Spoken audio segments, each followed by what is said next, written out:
ಪಾಠಕನಾದವ ಮೊದಲು ಗ್ರಂಥದಲ್ಲಿರುವ ಅಭಿಪ್ರಾಯವನ್ನು ಆತ ಸರಿಯಾಗಿ ತಿಳಿದುಕೊಳ್ಬೇಕು, ವಿದ್ಯಾರ್ಥಿಗಳ ಮನಸ್ಸನ್ನು ಅರಿತುಕೊಳ್ಬೇಕು, ಸ್ವರಾದಿಗಳನ್ನು ವ್ಯತ್ಯಾಸ ಮಾಡುವಂತಹ ಕಲೆ ಅವನಿಗೆ ಕರಗತ ಆಗಬೇಕು, ಉಚ್ಚಾರಣೆ ಸ್ಪಷ್ಟವಾಗಿರಬೇಕು.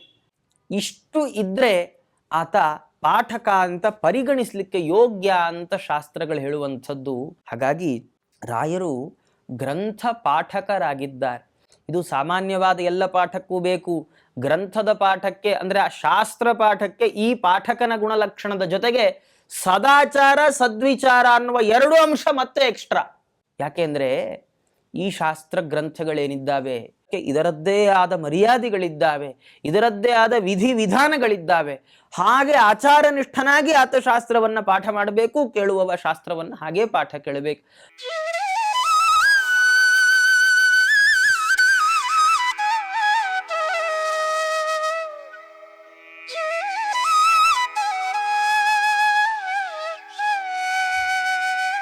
ಸೃಷ್ಟಿಸ್ಥಿತ್ಯಪ್ಯಯೇಹ ನಿಯತಿದೃಷಿತಮೋ ಬಂಧ ಮೋಕ್ಷಾಶ್ಚ ಯಸ್ಮಾತ್ ತಪಸ್ವಾಧ್ಯಾಯ ಶುಶ್ರೂಷಾ ಕೃಷ್ಣ ಪೂಜಾರತಂ ಮುನಿಂ ವಿಶ್ವೇಶಮಿಷ್ಟದಂ ವಂದೇ ಪರಿವ್ರಾಟ್ ಚಕ್ರವರ್ತಿನಂ ಆಪಾದಮೌಳಿ ಪರ್ಯಂತಂ ಗುರುಣಾಮಾಕೃತಿಂ ಸ್ಮರೇತ್ ತೇನ ವಿಘ್ನಾಃ ಪ್ರಣಶ್ಯಂತಿ ಸಿದ್ಧ್ಯಂತಿ ಚ ಮನೋರಥಾಃ. ಸ್ವಸ್ತ್ಯಸ್ತು ಸತಾಂ ಶ್ರೀ ಗುರುಭ್ಯೋ ನಮಃ. ಹರಿ ಓಂ. ಕೃಷ್ಣಾವಧೂತರು ರಾಘವೇಂದ್ರ ಸ್ವಾಮಿಗಳವರ ಮಹಿಮೆಯನ್ನ ಕೊಂಡಾಡುವಾಗ ಮುಂದಿನ ನಾಮವನ್ನ ಹೇಳ್ತಾರೆ. ಓಂ ಗ್ರಂಥಪಾಠಕಾಯ ನಮಃ. ಗ್ರಂಥವನ್ನ ಪಾಠ ಮಾಡುವಂತಹ ರಾಘವೇಂದ್ರ ಸ್ವಾಮಿಗಳವರೇ ನಿಮಗೆ ನಮಸ್ಕಾರ ಅಂತ ಹೇಳ್ತಾರೆ. ಗ್ರಂಥಗಳು ಅಂದ್ರೆ ಆಚಾರ್ಯರ ಸತ್ಸಿದ್ಧಾಂತ ಶಾಸ್ತ್ರಗಳು. ಆ ಶಾಸ್ತ್ರಗಳ ಅಭಿಪ್ರಾಯವನ್ನ ಸರಿಯಾಗಿ ತಿಳಿಸಿದಂಥವರು ರಾಘವೇಂದ್ರ ಸ್ವಾಮಿಗಳವರು.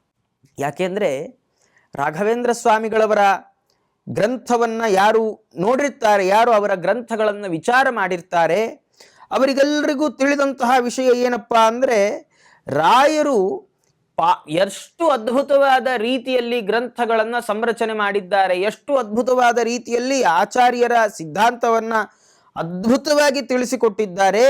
ಅಂಥವರು ಸ್ವಯಂ ಗ್ರಂಥಗಳನ್ನು ಪಾಠ ಮಾಡಿದರೆ ಹೇಗಿರುತ್ತೆ? ಬರೆಯೋ ಕಾಲಕ್ಕೆ ಎದುರುಗಡೆ ಇರುವಂಥ ಶಿಷ್ಯರಿಗಾದರೆ ಇವರ ಬುದ್ಧಿಮಟ್ಟ ಹೀಗೆ ಅಂತ ತಿಳಿದುಕೊಂಡು ವಿಸ್ತಾರವನ್ನು ಮಾಡಬಹುದು, ಸಂಕ್ಷೇಪವಾಗಿಯೂ ಮಾಡಬಹುದು. ಬರೆಯೋ ಕಾಲಕ್ಕೆ ಇದು ಸಾಧ್ಯ ಇಲ್ಲದೆ ಹೋಗಬಹುದು. ಆದರೆ ಅವರು ಪಾಠವನ್ನೇ ಮಾಡುವ ಸಂದರ್ಭದಲ್ಲಿ ಎಷ್ಟು ಅದ್ಭುತವಾದ ರೀತಿಯಲ್ಲಿ ಅವರು ಪಾಠವನ್ನು ಮಾಡಲಿಕ್ಕೆ ಸಾಧ್ಯ. ಹಾಗಾಗಿ ಅವರು ಆ ಗ್ರಂಥಗಳನ್ನು ಅಷ್ಟು ಚೆನ್ನಾಗಿ ಪಾಠವನ್ನು ಮಾಡ್ತಾ ಇದ್ದಾರೆ. ಗ್ರಂಥಗಳ ಸ್ವಾರಸ್ಯವನ್ನು, ಗ್ರಂಥಗಳ ಹೃದಯವನ್ನು ಅವರು ನಿರೂಪಣೆ ಮಾಡ್ತಾ ಇದ್ದಾರೆ.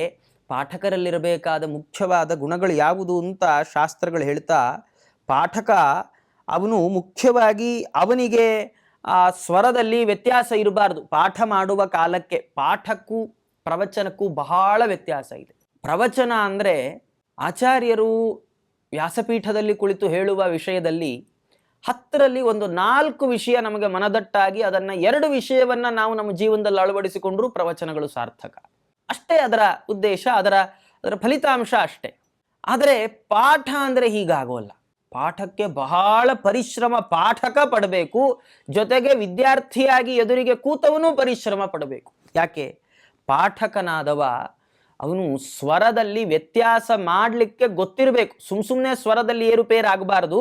ಆದರೆ ಯಾವುದನ್ನು ಪ್ರಧಾನ ವಿಷಯವನ್ನು ಹೇಳ್ತೇವೋ ಅದರಲ್ಲಿ ಸ್ವರ ವ್ಯತ್ಯಾಸ ಆಗಬೇಕು, ಯಾವುದು ಸ್ವಲ್ಪ ಅಪ್ರಧಾನವೋ ಅದರಲ್ಲಿ ಸ್ವರ ವ್ಯತ್ಯಾಸ ಆಗಬೇಕು. ಈ ಸ್ವರ ವ್ಯತ್ಯಾಸಗಳನ್ನು ಅರಿತು ಪಾಠವನ್ನು ಮಾಡಬೇಕು. ಇದರ ಜೊತೆಗೆ ಆತನಿಗೆ ಯಾವ ವಿಷಯದಲ್ಲಿ ಪಾಠವನ್ನು ಮಾಡ್ತಾ ಇದ್ದೇವೋ, ಯಾವುದರ ಅಭಿಪ್ರಾಯವನ್ನು ಎದುರಿಗೆ ಕುಳಿತ ವಿದ್ಯಾರ್ಥಿಗಳಿಗೆ ತಿಳಿಸಬೇಕು ಅಂತ ಹೊರಟಿದ್ದೇವೋ ಅದರ ಬಗ್ಗೆ ಪರಿಪೂರ್ಣ ತಿಳುವಳಿಕೆ ಅವರಿಗಿರಬೇಕು. ಯಾಕೆಂದ್ರೆ ಅವರಿಗೆ 100% ಗೊತ್ತಿದ್ದಾಗ ವಿದ್ಯಾರ್ಥಿಗಳಿಗೆ 75% ಹೇಳಲಿಕ್ಕಾಗತ್ತೆ. ಗೊತ್ತಿದ್ದೆಲ್ಲ ಹೇಳಲಿಕ್ಕಾಗಲ್ಲ. ಅವರಿಗೆ 75% ಹೇಳಿದಾಗ ಅವರಿಗೆ 50 ಅರ್ಥ ಆಗತ್ತೆ, 25 ಅವರು ನಮಗೆ ತಿರುಗಿ ಹೇಳ್ತಾರೆ. ಪಾಠ ಮಾಡುವ ಅಧ್ಯಾಪಕನೇ 50 ಅಥವಾ 75% ತಿಳ್ಕೊಂಡ ಅಂದರೆ ಆತ ಹೇಳಿದ ಅರ್ಥ ಅವರು ಮನದಟ್ಟು ಮಾಡಿಕೊಳ್ತಾರೆ. ಅದರಿಂದ ಅದು ಒಳ್ಳೆಯ ಪಾಠಕನ ಗುಣಲಕ್ಷಣ ಅಲ್ಲ. ಹಾಗಾಗಿ ಪಾಠಕರಾದವರು ಪಾಠ ಮಾಡುವ ವಿಷಯದ ಬಗ್ಗೆ ಸರಿಯಾದ ತಿಳುವಳಿಕೆಯನ್ನು, ಸಮಗ್ರವಾದ ತಿಳುವಳಿಕೆಯನ್ನು ಪಡೆದಿರಬೇಕಿದೆ 2ನೇದು ಗುಣ. ಮೂರನೇ ಗುಣ, ಕೂತ ವಿದ್ಯಾರ್ಥಿಗಳ ನಾಡಿ ಮಿಡಿತವನ್ನು ಅರ್ಥ ಮಾಡಿಕೊಳ್ಬೇಕು. ಆ ವಿದ್ಯಾರ್ಥಿಗಳಿಗೆ ನಾನು ಮಾಡುವ ಪಾಠದ ಶೈಲಿ ಅರ್ಥ ಆಗತ್ತೋ ಇಲ್ವೋ. ಯಾಕೆಂದ್ರೆ ಬಹಳ ಬಾರಿ ಹೀಗಾಗತ್ತೆ, ಪಾಠ ಮಾಡೋರು ಮಾಡ್ಕೊಂಡು ಹೋಗ್ತಾ ಇರ್ತಾರೆ, ಕೂತವರು ಒಂದೆರಡು ನಿಮಿಷ ಅವ್ರಿಗೆ ಕಸಿವಿಸಿ ಆಗತ್ತೆ, ಅಯ್ಯೋ ಅರ್ಥ ಆಗ್ತಿಲ್ಲ ಅಂತ, ಕೊನೆಗೆ ಅಯ್ಯೋ ನೀವೇನಾದ್ರು ಮಾಡ್ಕೊಂಡು ಹೋಗಿ ಅನ್ನೋ ಹಂತಕ್ಕೆ ಬಂದ್ಬಿಡುತ್ತೆ. ಹೀಗೆ ಬಂದರೆ ಪಾಠ ಸಾರ್ಥಕ ಆಗ್ಲಾರದು. ಹಾಗಾಗಿ ಪಾಠಕನಾದವ ಮೊದಲು ಗ್ರಂಥದಲ್ಲಿರುವ ಅಭಿಪ್ರಾಯವನ್ನು ಆತ ಸರಿಯಾಗಿ ತಿಳಿದುಕೊಳ್ಬೇಕು, ವಿದ್ಯಾರ್ಥಿಗಳ ಮನಸ್ಸನ್ನು ಅರಿತುಕೊಳ್ಬೇಕು, ಸ್ವರಾದಿಗಳನ್ನು ವ್ಯತ್ಯಾಸ ಮಾಡುವಂತಹ ಕಲೆ ಅವನಿಗೆ ಕರಗತ ಆಗಬೇಕು, ಉಚ್ಚಾರಣೆ ಸ್ಪಷ್ಟವಾಗಿರಬೇಕು. ಇಷ್ಟು ಇದ್ದರೆ ಆತ ಪಾಠಕ ಅಂತ ಪರಿಗಣಿಸಲಿಕ್ಕೆ ಯೋಗ್ಯ ಅಂತ ಶಾಸ್ತ್ರಗಳು ಹೇಳುವಂಥದ್ದು. ಹಾಗಾಗಿ ರಾಯರು ಗ್ರಂಥ ಪಾಠಕರಾಗಿದ್ದಾರೆ. ಇದು ಸಾಮಾನ್ಯವಾದ ಎಲ್ಲ ಪಾಠಕ್ಕೂ ಬೇಕು. ಗ್ರಂಥದ ಪಾಠಕ್ಕೆ ಅಂದರೆ ಆ ಶಾಸ್ತ್ರ ಪಾಠಕ್ಕೆ ಈ ಪಾಠಕನ ಗುಣಲಕ್ಷಣದ ಜೊತೆಗೆ ಸದಾಚಾರ ಸದ್ವಿಚಾರ ಅನ್ನುವ 2 ಅಂಶ ಮತ್ತೆ ಎಕ್ಸ್ಟ್ರಾ.